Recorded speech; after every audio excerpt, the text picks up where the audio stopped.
en materia, el plan lo que buscaba era señalar de primera instancia la destitución completa de Santana,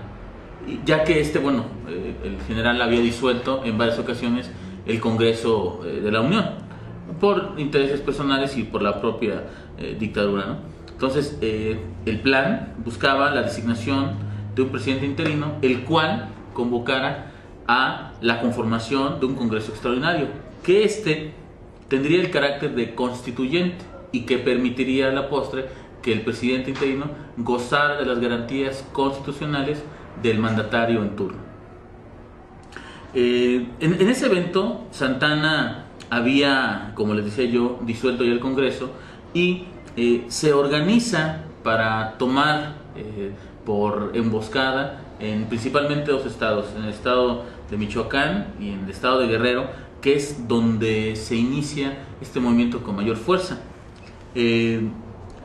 Esto hace que Ignacio Comonfort y Juan Álvarez pues retomaran nuevos bríos, se replegaran, se hicieran nuevos recursos económicos y sobre todo de recursos militares,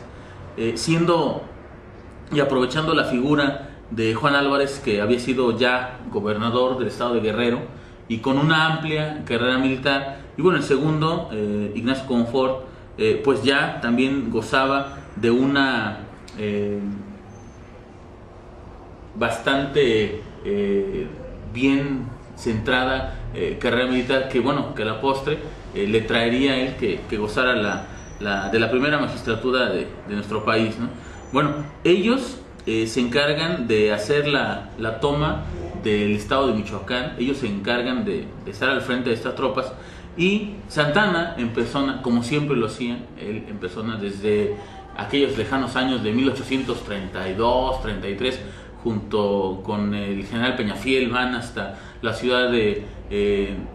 Texas y toman por asalto el Álamo, que ustedes saben cómo termina la historia. Y Santana se hace a la lucha, primero va al puerto de Acapulco, pierde, luego se repliega, regresa después a Michoacán, la ciudad de Morelia, pierde también ahí. Entonces él se ve diezmado y de alguna forma él pretende frenar la revuelta, cosa que pues no la logra, ¿no? El movimiento tenía ya muchos aliados, no solamente en la parte de occidente, sino en el occidente sur, entre el estado de Guerrero hasta incluso el estado de Colima. Los jefes militares, decía yo, Álvarez y Comonfort sobre todo, se reabastecen y esto le da mayor fuerza y adquieren una mayor extensión del movimiento. Es así que llegan hasta estados como Nuevo León, Tamaulipas, el propio Michoacán, como decíamos, y Jalisco también se les une, ¿no? Un año y unos meses más tarde, en el mes de junio-mayo de 1855, Santana, al verse disminuido tanto política como militarmente, pues se ve en la necesidad, más bien en la obligación de dejar el puesto de presidente de la República. Y es así que el 9 de agosto de 1855 él huye, deja el cargo, abandona la presidencia totalmente y sale de la Ciudad de México, mediante el cual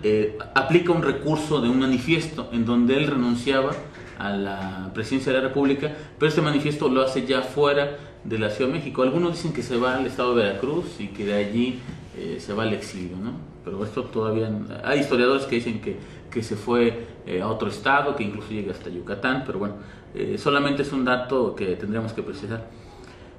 Y el plan de Ayutla toma mayor peso y se consolida no solamente militarmente, sino políticamente, gubernamentalmente. Además, el propio plan inicia el periodo de organización del Congreso del Constituyente, es decir, del de 1856. En ese sentido, Benito Juárez, junto con Melchor Ocampo, que se encontraban ellos exiliados en Nueva Orleans, pues bajan ante este evento de saber que ya Santana ya no más está en el poder y que de alguna manera ellos pueden estar en posibilidad de poder competir por una nación libre, democrática, soberana, y que el plan de Ayutla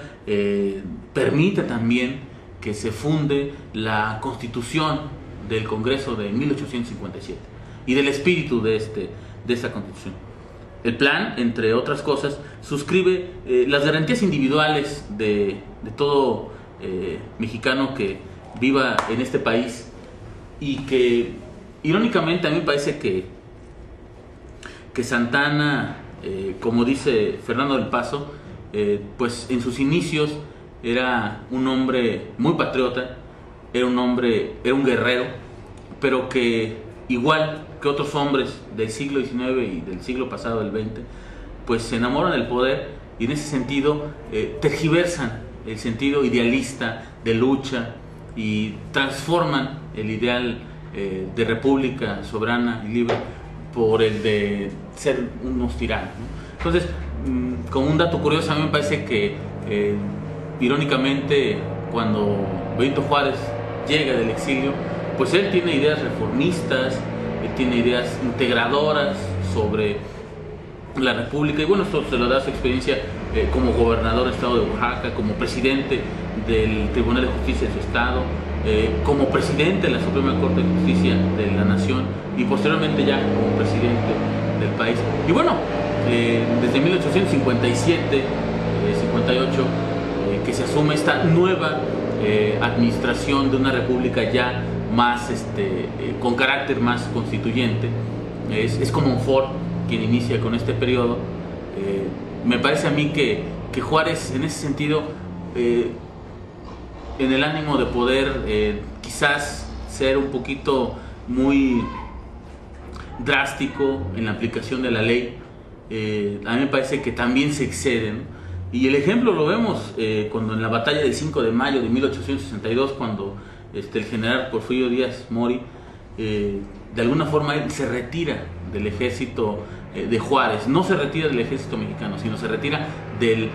ideal de Juárez, ¿no? Porque él, Porfirio Díaz, ya veía que Juárez era y tenía la intención de continuar en la administración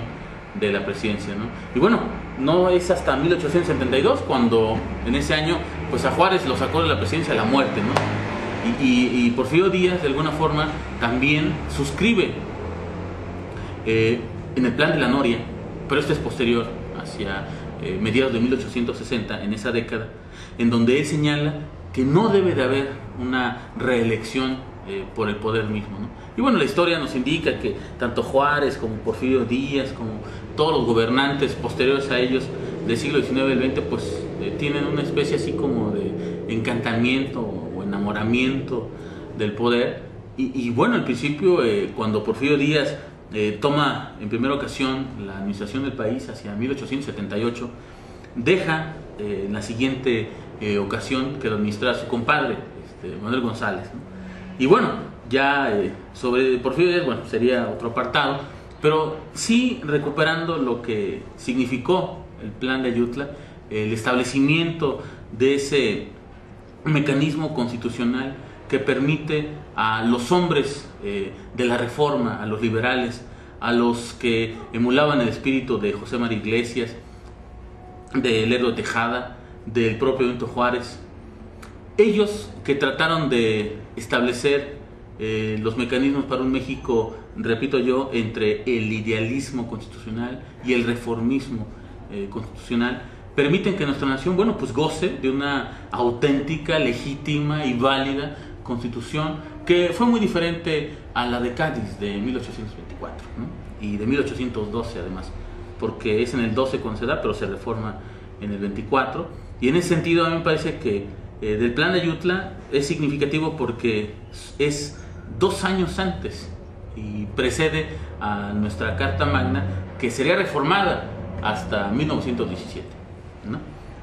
Y bueno, yo lo que podría yo señalar al respecto, conforme a este aspecto que es muy importante, muy trascendental en la vida de la transición política de un México del siglo XIX que en 1821 y después de 300 años, un mes y algunos días que dura la colonia en nuestro país, desde el 13 de agosto de 1521 hasta el 27 de septiembre de 1821, a mí me parece que quizá este evento pues le da un realce distinto a ese siglo XIX. Un siglo XIX que estuvo convulsionado entre monarquías, oligarquías, absolutismos, y que bueno, que todavía no acaban de subsanar los problemas, y en el siglo XX inicia con una revolución. Entonces, bueno, pero ese será otro tema de discusión.